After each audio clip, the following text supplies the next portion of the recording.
Sud Radio, 19h-19h30, les vraies voix du sport.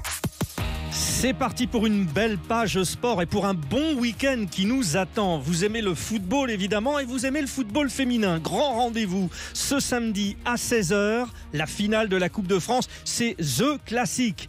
OL, Lyon contre PSG, Paris. On ne peut pas faire mieux. Et puis nous évoquerons également dans une deuxième partie le Grand Prix de France MotoGP. Nous serons avec Claude Michy, l'organisateur, pour prendre la température. Allez, place au football féminin.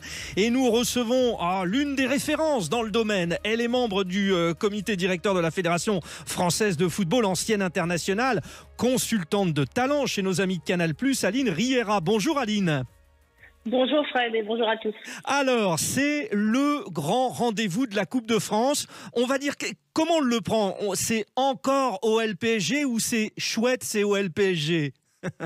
On va le prendre du côté positif. C'est chouette, c'est OL-PSG. C'est forcément l'affiche, que ce soit en championnat au départ, c'est l'affiche que tout le monde coche. Et puis là, cette finale de la Coupe de France, pour Paris, c'est la deuxième fois en 2 ans. Et puis pour Lyon, retour aux affaires. Elles veulent finir sur les chapeaux de roue en gagnant le championnat et la Coupe de France, faire se doubler de nouveau. Donc une très belle affiche en perspective. Oui, parce que les Lyonnaises sont donc en tête du championnat et en plus elles ont appris le départ de leur président emblématique, Jean-Michel Aulas. Donc il y a une donnée importante là également. Oui, c'est une donnée sans doute motivationnelle supplémentaire pour les joueuses. Elles ont beaucoup réagi sur les réseaux sociaux. Alors évidemment les joueuses emblématiques. On a vu Amel Majri, on a vu plusieurs joueuses, Delphine Cascarino, on a vu ces filles qui ont dit tout le bien qu'elles pensaient de Jean-Michel Aulas. Cette équipe, elle s'est construite grâce à lui et évidemment, de voir partir comme ça, le timing est quand même pas terrible. Ça peut être un peu à double tranchant, mais voilà, on sait qu'avec les Américains, il n'y a pas toujours de juste milieu, mais en tout cas, elles auront à cœur sans doute de ramener un trophée supplémentaire pour leur président qui reste le président emblématique de cet OL féminin. Il a tellement de titres, il les a amenés tout en haut. Alors on le rappelle, 15 titres de championne de France, 8 Ligues des Champions, 9 Coupes de France, donc peut-être la 10e. Et comme vous dites les Américains, on rappelle bien sûr que c'est un groupe américain qui a repris le club de l'OL et qui veut prendre la main à la présidence. Alors vous le disiez, le PSG finalement est le tenant du titre. C'est le PSG qui a gagné la Coupe de France l'année dernière. Mais le rapport de force là est quand même reparti à l'avantage de l'OL cette saison, on le sent.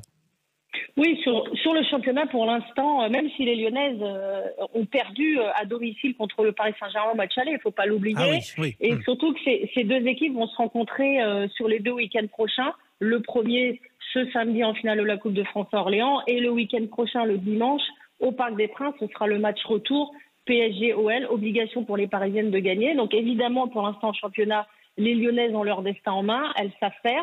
Elles ont été éliminées au même niveau en Coupe d'Europe, donc ça se tient quand même, même si peut-être sur cette fin de championnat, les Lyonnaises sont sur une vague bien plus positive que les Parisiennes qui ont concédé le nul le week-end dernier contre les joueuses du Paris FC.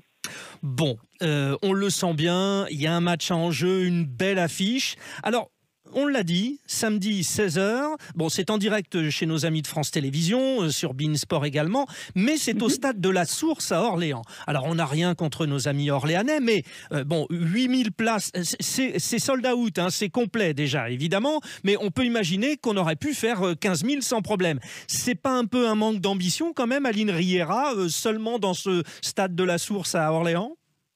Alors c'est pas un manque d'ambition, et c'est vrai que l'atterrissage sur le stade d'Orléans, ça peut paraître étonnant.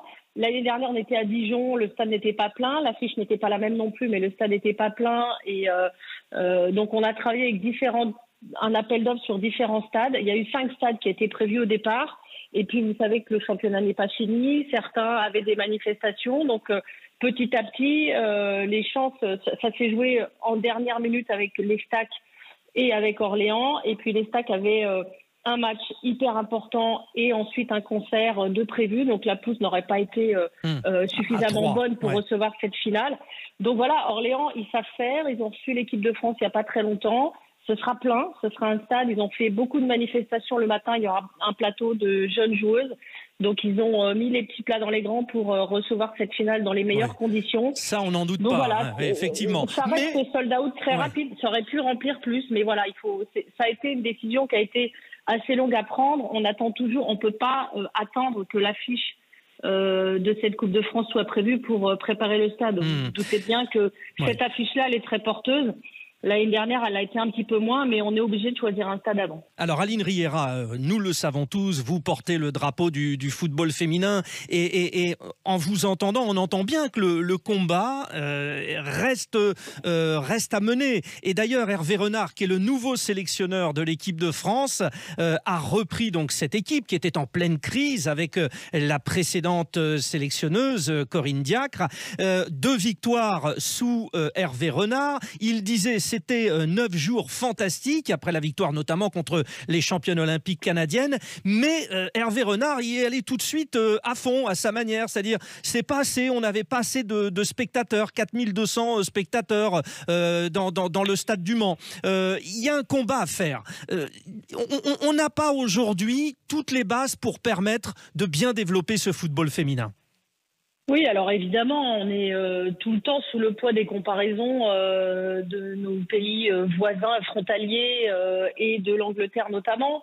On n'en est pas encore là. On a repris sur un plan de développement. D'abord, c'était la base il y a quelques années sous la houlette de Brigitte Henriquez et du président Le Gret. Maintenant, on part sur un projet différent. On a choisi, nous, de travailler sur le haut niveau, la refonte des championnats, des licences clubs, des aides aux clubs pour devenir professionnels. Et puis, cette équipe de France, alors je veux juste mettre un petit bémol, c'est qu'il y avait la crise communication entre les joueuses, le staff et la coach.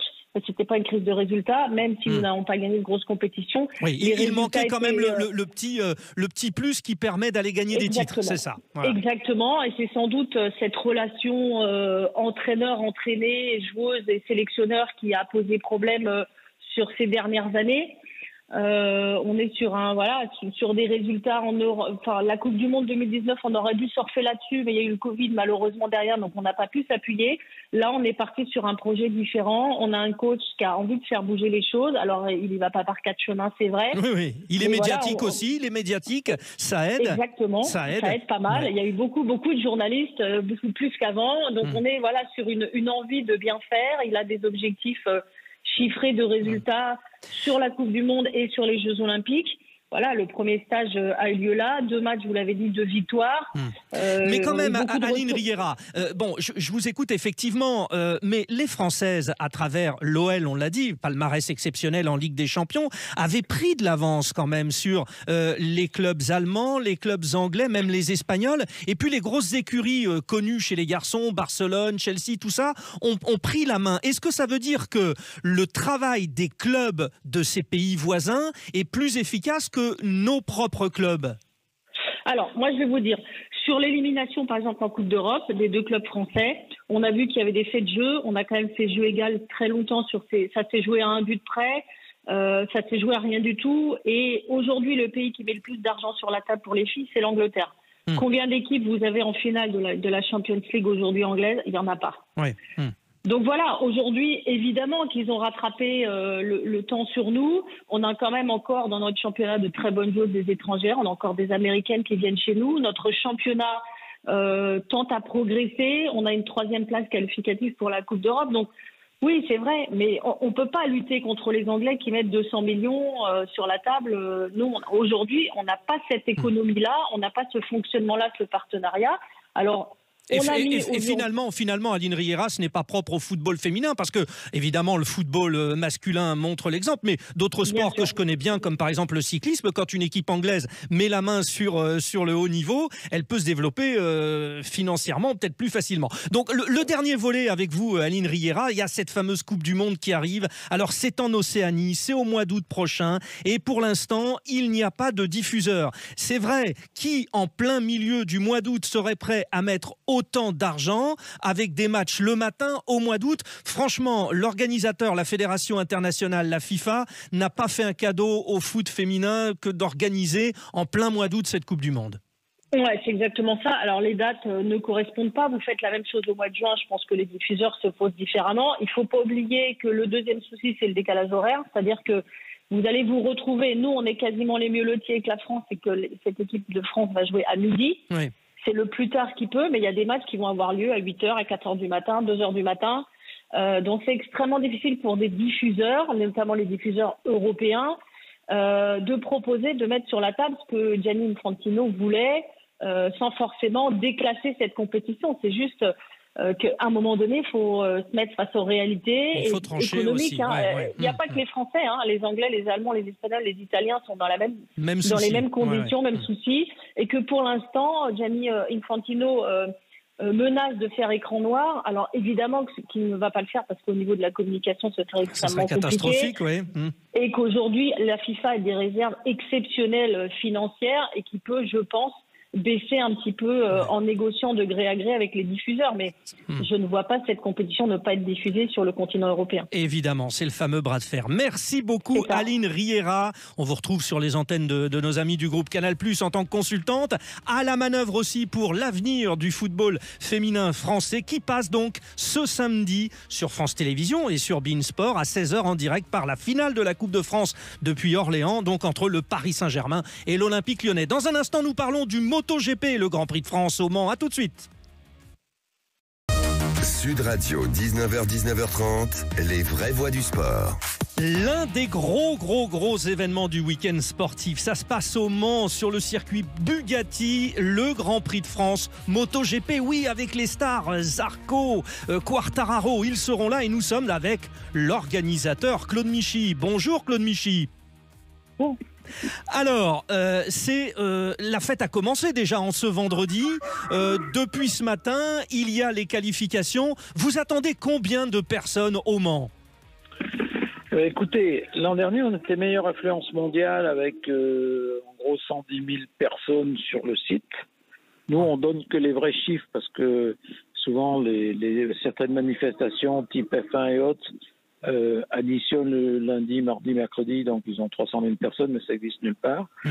Donc, nous, on essaye d'être raisonnable, mais c'est l'un des plus gros événements, sinon le plus gros événement de sport mécanique en France, effectivement. Ouais, et Claude Michy, ce qu'il faut dire aussi, c'est que depuis 2-3 saisons, ce MotoGP a pris de l'ampleur avec le titre de Fabio Quartararo. C'est comme si finalement la moto devenait l'égale de la voiture. Est-ce que vous sentez ça au Mans ? Alors écoutez, nous on était déjà, il y a eu toute la période Valentino Rossi, où on était déjà dans les meilleures affluences mondiales et avec beaucoup de public, mais avec une forme d'anonymat, je dirais, médiatique. Et au fur et à mesure des choses, l'arrivée notamment de Johan Zarco chez Tech3 il y a 3-4 ans a permis aussi, il avait fait de très bonnes performances en début de saison.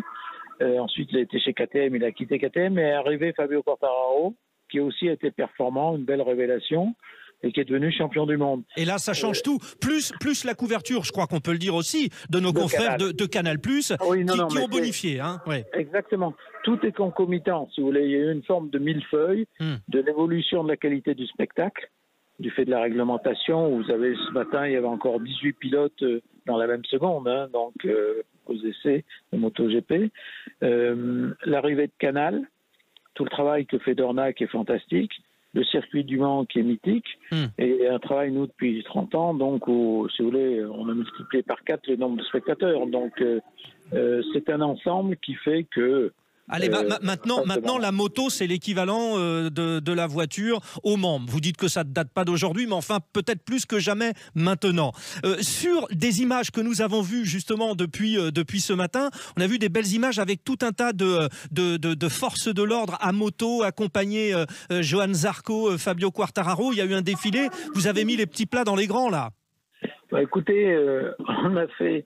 C'est le 1000e Grand Prix depuis la création du championnat du monde. En plus, c'est historique. Voilà, donc il a été imaginé une parade de 1000 motos au départ du centre-ville du Mans, grâce à la mairie du Mans et à la préfecture, qui ont été très, je dirais, compréhensifs et je dirais qui nous ont motivés à faire cette manifestation. Alors effectivement, on a fait rouler 2 motos GP qui n'ont pas le droit de rouler sur la route au milieu des motards.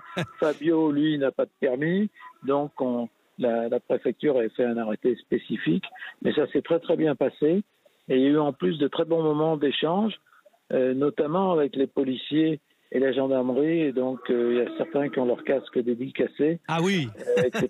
Oui, le colonel commandant la gendarmerie de la Sarthe a fait monter Fabio sur sa moto et lui a accroché ses barrettes. Donc non, c'était des moments très sympathiques. Bon. C'est une forme de communauté quand même, les motards. Alors Claude Michy, bon, vous êtes, on l'entend, un organisateur comblé. On va dire qu'en plus, il y a la cerise sur le gâteau, c'est-à-dire que Marc Marquez revient. Bon, il était pressenti absent. Finalement, il est remis de sa blessure à la main droite. Il sera bien présent au Grand Prix de France. Ça aussi, c'est un petit plus. Ah ben, écoutez, nous, on bénéficie de beaucoup de plus. Il y a ce 1000e Grand Prix. Il y a le retour de Marquez. Oui. Il y a le très bon début de saison de Johan Zarco, ce que fait Bagnaia. Et aussi, tout le monde attend que Fabio Quartararo revienne dans les premières places. Et je pense qu'il a la capacité de le faire. Donc, tous ces éléments s'additionnent pour donner un intérêt magique à ce week-end.